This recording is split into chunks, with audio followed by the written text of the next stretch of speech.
Darwin, il va falloir plusieurs vies pour pouvoir voir tout ce qu'il n'a pas pu voir sous ses pieds.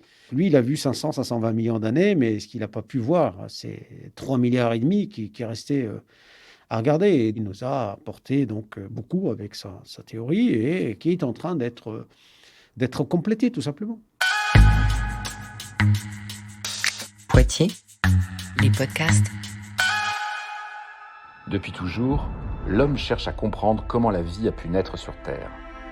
Mais, depuis 200 ans, le dogme nous certifie 3 choses. La vie a surgi sous forme de bactéries il y a 3,5 milliards d'années. Les organismes pluricellulaires sont apparus il y a 550 millions d'années. Entre les deux, rien de très significatif. Comment tout a commencé sur Terre, c'est le titre de votre dernier livre, paru en 2020. Et c'est la question qui anime vos recherches scientifiques depuis toujours. Abderrazak El-Albani, bonjour. Bonjour. Vous êtes professeur à l'Institut de chimie des milieux et des matériaux, unité mixte de recherche de l'Université de Poitiers et du CNRS. Vos travaux ont depuis longtemps une portée internationale, puisqu'il y a une dizaine d'années, vous avez bouleversé les connaissances sur l'apparition des premiers organismes vivants complexes. Ils sont bien plus anciens que ne l'imaginait Darwin.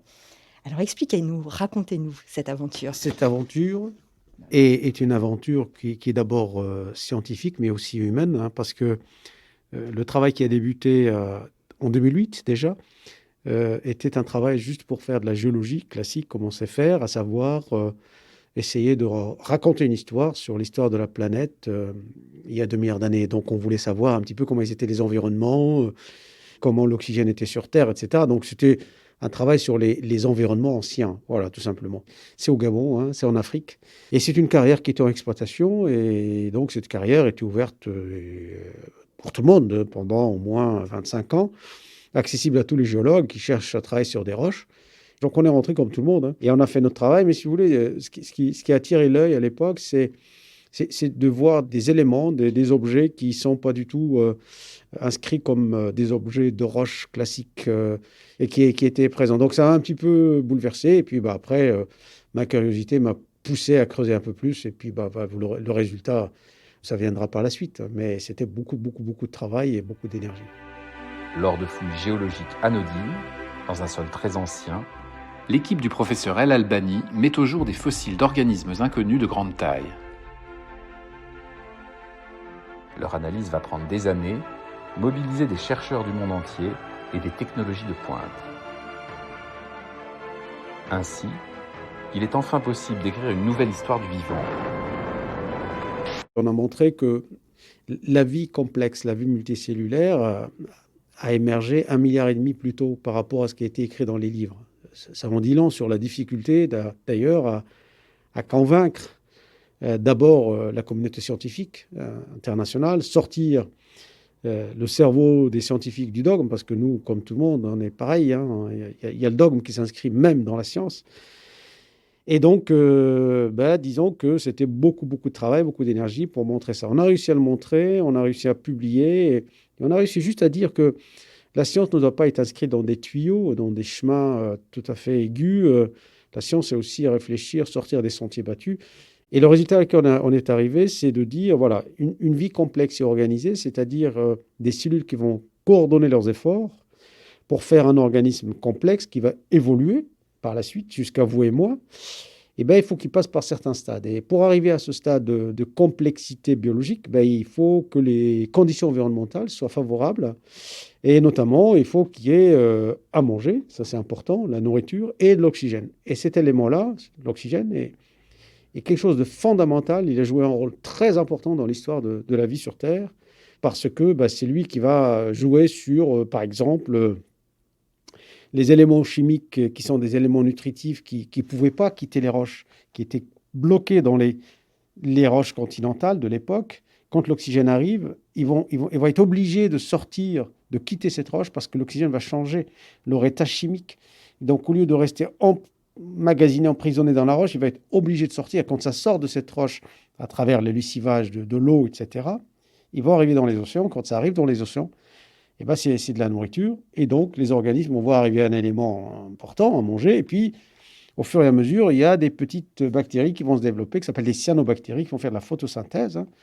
Donc l'origine de l'oxygène, c'est des petites bactéries de rien du tout, toutes petites, et beaucoup d'oxygène qui va se développer sur 200-300 millions d'années. Et le biota gabonais, là, il se trouve pile poil calé sur cet intervalle de temps qui est une montée importante d'oxygène, alors qu'auparavant, il n'y en avait pas, ou très très peu, entre le début de notre planète, c'est-à-dire 4,6 milliards d'années, jusqu'à 2,5 milliards d'années, l'oxygène était très faible. Et à partir de 2,5, ça a commencé à monter pour atteindre des proportions assez considérables par rapport à avant et qui a permis aux cellules de se développer. C'est ça qu'on a montré grâce à cette étude, en fait. La vie est apparue il y a 2,1 milliards d'années, s'est éteinte, puis a réapparu il y a 550 millions d'années. Ce n'est pas donc une, mais au moins 2 explosions de vie qui se sont succédées sur Terre. C'est cette histoire que nous allons vous raconter. Vous parliez des roches. On est dans votre bureau. Absolument. Et sur votre bureau, Il y en a plein. il y en a plein. Il y en a plein. Je suis entouré de roches, mais il n'y en a pas que dans mon bureau. Là, il y a bien entendu le Gabon. Lesquels ?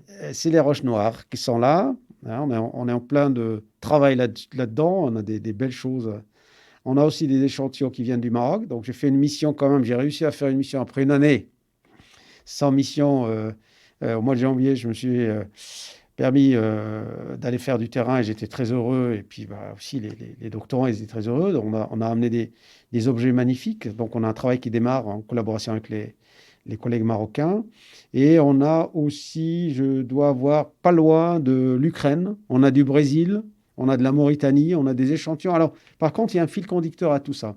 C'est vrai qu'on a plusieurs localités géographiques, mais le fil conducteur, c'est toute la partie que Darwin n'a pas pu voir. C'est-à-dire toute la partie, alors je vais utiliser un terme un peu savant pour le grand public, ce qu'on appelle le précambrien, c'est-à-dire toute la période qui est en dessous de ce que Darwin n'a pas pu voir. Et Darwin, il a vu à partir du Cambrien. Et c'est là où on a une grande, large fenêtre de notre histoire qui nous échappe. Donc c'est pour ça qu'on s'est concentré un peu sur cette période. C'est déjà large, il y a plein de bassins.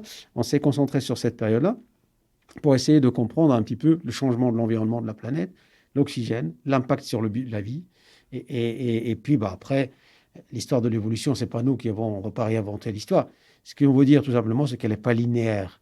L'histoire de l'évolution, l'histoire de la vie, elle est en marche d'escalier. Il y a des moments où ça se développe, il y a une expansion de la vie. Il y a des moments où ça se complique parce qu'on manque d'oxygène ou on manque l'environnement qui change. Ça se raréfie, voire ça s'éteint. Mais attention, quand les conditions reviennent, les conditions vont apporter la possibilité d'un développement nouveau et la vie saura renforcer les crises biologiques. La Terre a toujours vu des événements comme ça. Ça ne date pas d'hier. Hein. Il y en a eu des énormes crises où on a pu perdre 98% d'espèces. Mais il y en a eu des petites aussi où on a perdu beaucoup moins. On a perdu peut-être 60%, ce qui n'est pas rien, d'espèces. Donc, c'est ça qui nous intéresse. Alors, il y a un peu de philosophie derrière tout ça, si on veut. Hein, mais il y a aussi de la science. Il y a du concret, il y a beaucoup de travail, mais il y a aussi le partage avec le grand public. Hein, et ça, c'est important. Poitiers, les podcasts.